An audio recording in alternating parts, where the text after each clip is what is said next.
Salut! Aujourd'hui, on va parler de bioluminescence. La bioluminescence, c'est de la lumière créée par des organismes vivants comme des animaux. Par exemple, les lucioles créent de la lumière via une réaction chimique. Cette réaction fait intervenir deux protéines, la luciférine et la luciférase.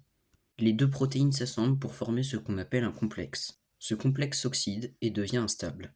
Il émet un photon pour redevenir stable et pouvoir s'oxyder à nouveau par la suite.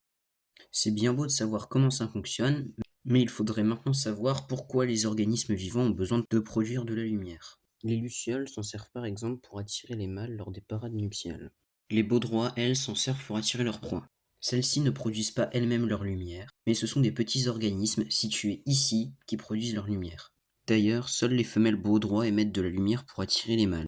Les mâles, eux, ne produisent pas de lumière, sont plus petits et ont une moins grosse mâchoire que la baudroie femelle. De plus, il se fait absorber par la baudroie femelle lors de l'accouplement.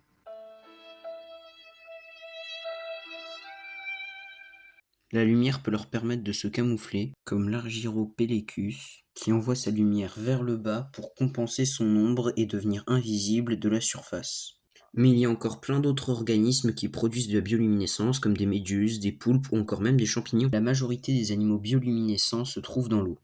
On sait même que 76% des espèces aquatiques font de la bioluminescence. Et bien évidemment, je ne ferai pas une liste exhaustive de tous les animaux bioluminescents dans cette vidéo.